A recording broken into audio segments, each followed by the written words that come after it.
주신 하나님의 말씀은 시편 11편 1절의 말씀입니다. 내가 여호와께 피하였거늘 너희가 내 영혼에게 새같이 내 산으로 도망하라 함은 어찌함인가.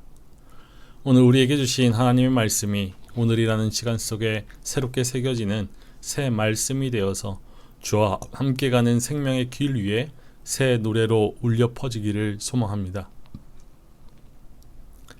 오늘 말씀은 세상이 뿌리채 흔들리는 위기 속에서 우리 삶의 뿌리를 내려야 할 진정한 토대가 어디인지를 가르쳐주고 있습니다.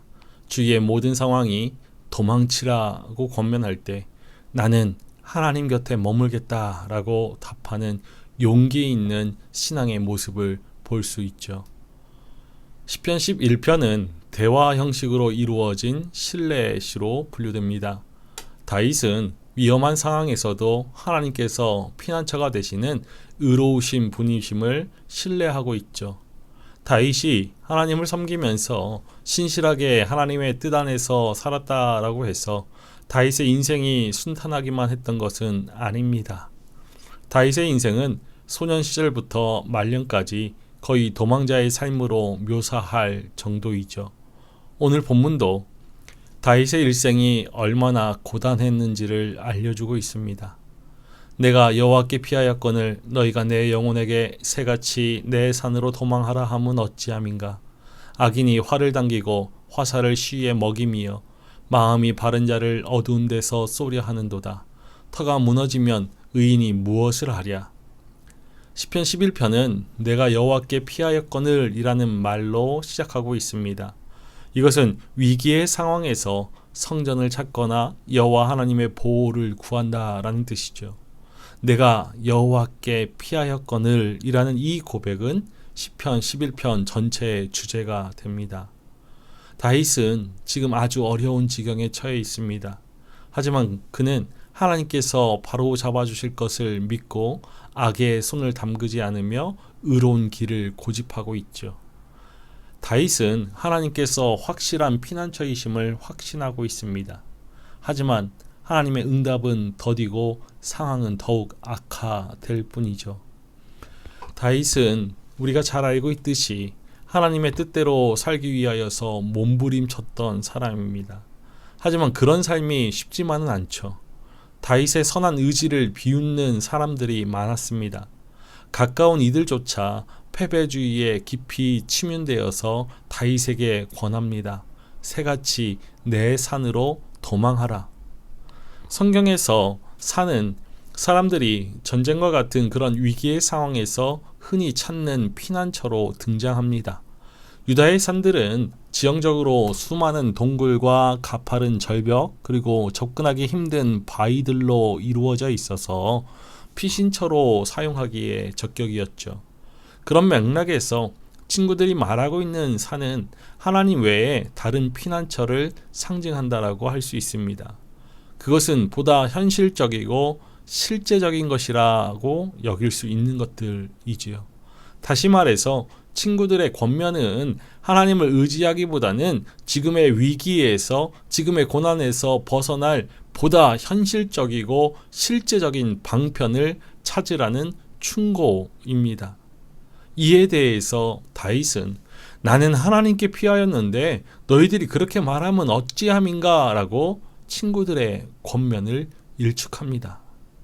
다윗이 이처럼 오직 하나님께만 피하고 친구들이 보기에 다른 조치를 취하지 않는 것, 이것은 하나님보다 더 안전한 피난처는 없다라고 확신하였기 때문입니다.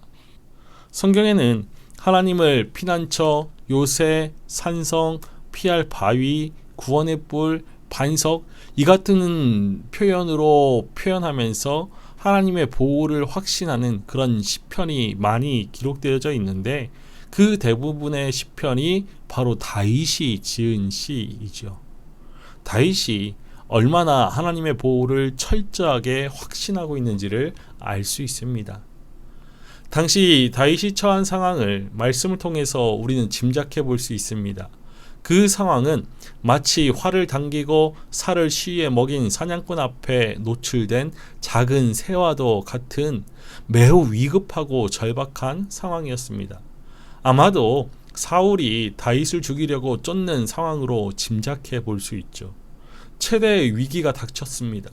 다윗을 공격하는 사람들의 세력은 더욱더 커지고 그 위험은 가까워 옵니다.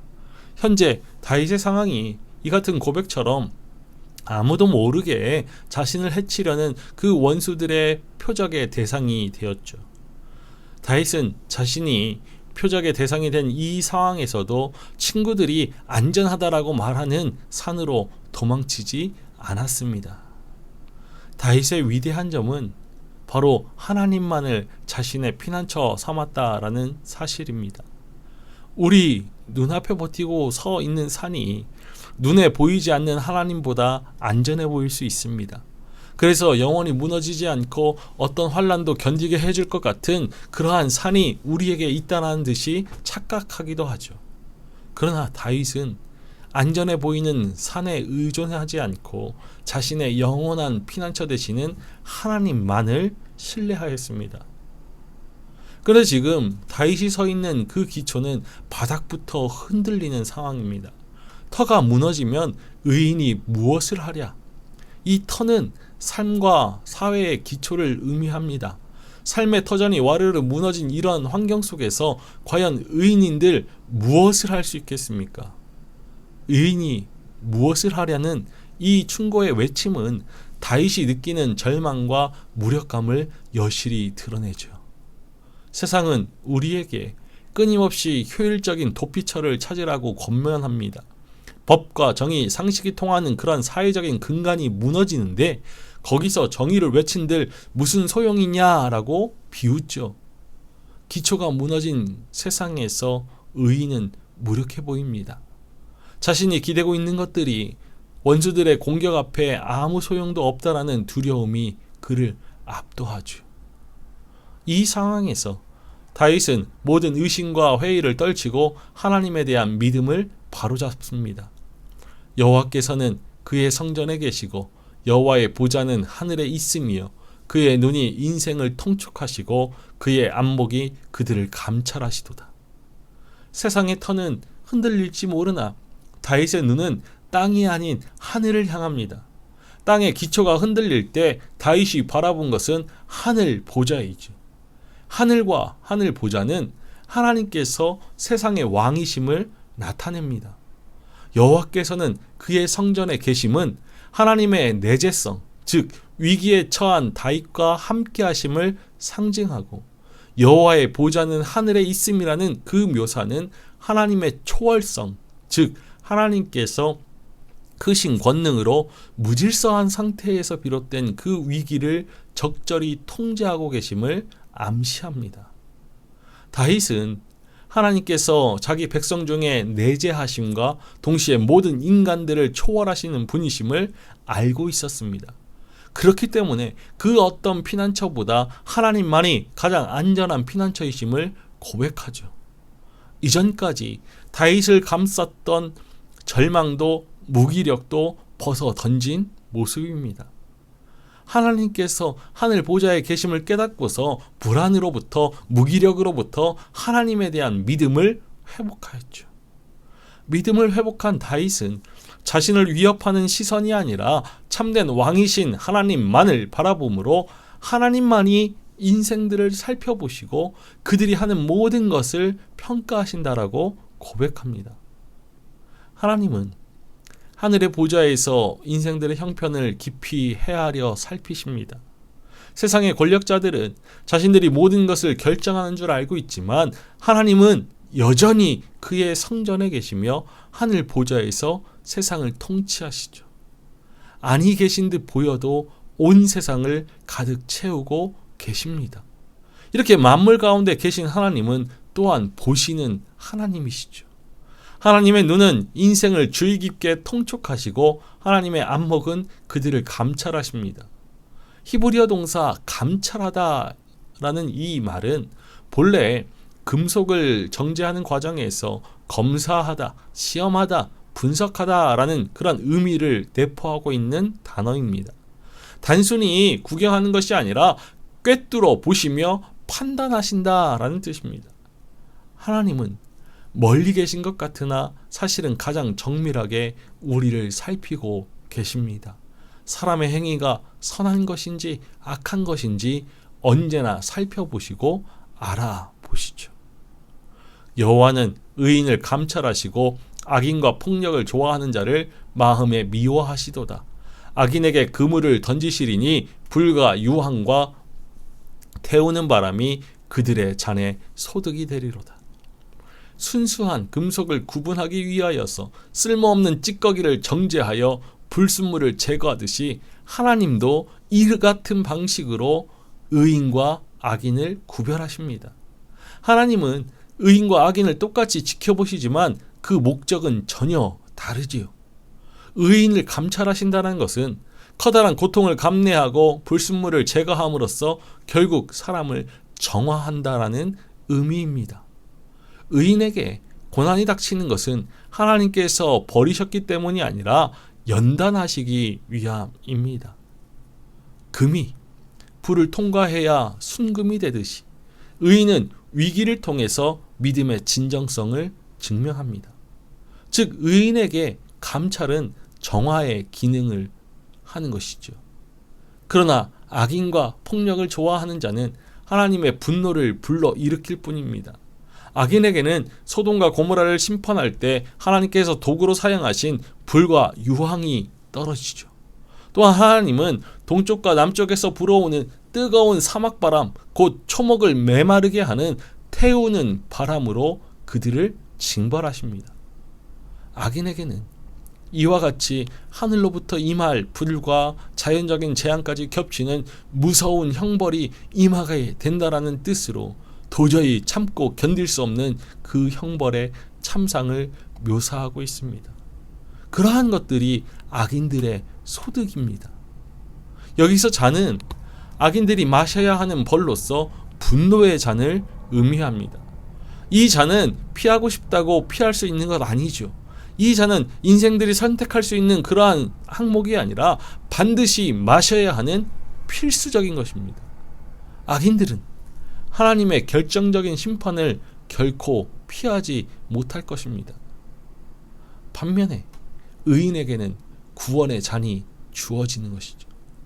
이렇듯 하나님은 침묵하시는 것 같지만 사실은 각 사람의 마음의 중심을 달아보고 계십니다. 여호와는 의로우사 의로운 일을 좋아하시나니 정직한 자는 그의 얼굴을 배우리로다.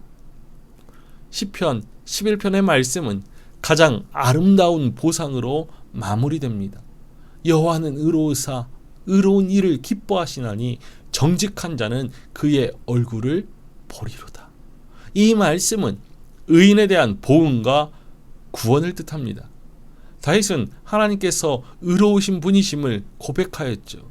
의로우신 하나님은 악인을 미워하시고 의로운 일을 행하는 자를 사랑하십니다. 여기서 의로운 일은 자비의 행위를 가리킵니다. 7절에서 정직한 자와 2절에서 마음이 바른 자는 동일한 히브리어 단어를 사용하면서 자비를 행하는 자를 가리키죠. 따라서 정직한 자는 의로운 일, 곧 자비를 베푸는 자들을 말하는 것입니다. 그러므로 하나님은 자비를 베푸는 정직한 자와 바른 자의 편이 되시죠. 정직한 사람, 의로운 일을 하는 사람은 하나님의 얼굴을 뵙게 될 것입니다. 하나님의 얼굴을 뵙는다. 이것은 하나님 앞에서 영원히 사는 것을 의미합니다. 고난 중에도 도망치지 않고 하나님께 피한 정직한 자에게 주어지는 최고의 선물은 하나님의 얼굴입니다. 세상의 터가 무너지는 혼돈 속에서도 하나님의 평강 어린 눈과 마주치는 것, 그것이 믿음의 사람들이 누릴 궁극적인 복입니다. 하나님 닮은 의롭고 정직한 사람은 위기 가운데에서도 하나님의 구원을 받고 안전한 보호를 받게 된다는 그 사실을 다윗은 자신의 고백을 통해서 증거하고 있습니다. 오늘 우리의 삶의 터전은 안녕합니까? 공의가 무너지고 상식이 통하지 않는 현실 때문에 가끔 이제는 포기하고 도망가고 싶다라는 마음이 들 때가 있습니다. 그때 오늘 시편 11편의 선언을 우리는 기억해야 합니다. 내가 여호와께 피하였거늘. 하나님께 피한다는 것은 현실을 외면하는 것이 아니라 흔들리는 세상보다 더 견고한 하늘 보좌를 붙드는 것입니다. 믿음의 길 위에서 다윗이 경험한 것과 같은 부정적인 감정에 사로잡히는 것 흔하고도 당연한 일입니다. 그러나 믿음은 보이지 않는 하나님께 소망을 두고 살아가는 것이죠. 의로우신 하나님께서 모든 것을 바로 잡아 주실 것을 믿고 나의 손에 피를 묻히지 않는 것입니다. 손해보고 희생을 당하더라도 하나님을 의지하고 의롭고 정직하고 거룩한 길을 가는 것입니다. 하지만 현실은 그 믿음을 자주 시험합니다. 하루에도 몇 번씩 내 손으로 응징하고 싶은 충동에 사로잡힙니다. 이러다가는 내가 서 있는 자리가 무너져 내리고 나는 속절없이 악한 사람들에게 당할 것 같습니다. 그러나 바로 그 순간에 믿음의 눈을 맑게 씻어 하늘을 보아야 합니다. 이 세상이 전부가 아님을 기억해야죠. 하나님께서 이 모든 것을 보고 계시며 살피시며 결국엔 모든 것을 바로 잡으신다라는 믿음의 사실을 기억해야 합니다. 당신을 믿고 의지한 사람을 결코 실망시키지 않으신다라는 사실을 기억해야죠. 우리 주 예수 그리스도는 그런 하나님을 의지하고 십자가의 죽음을 받아들이셨습니다. 하나님께서 예수님을 죽은 자 가운데서 부활하셔서 당신의 존재와 능력과 신실함을 증명하셨죠. 우리가 믿는 하나님은 그런 하나님이십니다. 그 하나님을 믿고 의지하는 것, 그리고 그 믿음에 서서 의롭고 거룩한 삶을 사는 것이 우리가 싸워야 할 싸움입니다. 시련과 시험을 다 지나고 난 후에 역시 하나님께서 보고 계셨고 바로 잡으셨다라고 고백하는 것 좋은 믿음입니다. 하지만 시련과 시험이 시작될 때 이번에도 하나님께서 보고 계시니 바로 잡으실 것이다라고 믿고서 악한 일에 손을 담그지 않는 것, 이것이 그리스도의 장성한 분량이 충만한 데까지 한 걸음 더 나아가는 믿음이죠. 그것이 우리로 하여금 하나님의 자녀답게 살도록 해주기 때문입니다. 시편 11편에 다윗이 견결한 마음을 유지할 수 있었던 것, 그것은 역사의 주관자가 하나님이라는 사실을 잊지 않았기 때문입니다. 그 믿음을 굳게 붙들 때 우리는 비틀거리지 않습니다. 우리는 패배해도 하나님은 결코 패배하지 않으신다라는 확신이 있기에 당당하고, 우리가 심는 씨가 때가 이르면 싹이 틀 것을 알기에 낙심하지 않습니다. 비록 세상의 활시위가 우리를 향하고 있을지라도 두려워하지 않습니다. 하나님은 여전히 성전에 계시며 당신의 눈동자로 우리를 지키고 계시기 때문입니다. 현실의 시련과 환난, 아픔과 고통으로 인해 우리의 삶이 흔들리고 무너진 것 같을 그때 현실 도피적인 태도가 아닌 오히려 하나님을 더욱 신뢰하며 그분을 의지하는 굳건한 믿음을 가져야 합니다. 이런 믿음을 소유할 때 우리는 비로소 그 어떤 어려움 가운데서도 우리의 피난처가 되어주시는 하나님을 만나게 될 것입니다. 이 연단의 시간을 끝까지 견뎌내어 마침내 하나님의 얼굴빛 아래에서 참된 평강을 누리는 정직한 자들이 되어 새 노래를 부를 수 있기를 주님의 이름으로 축원합니다.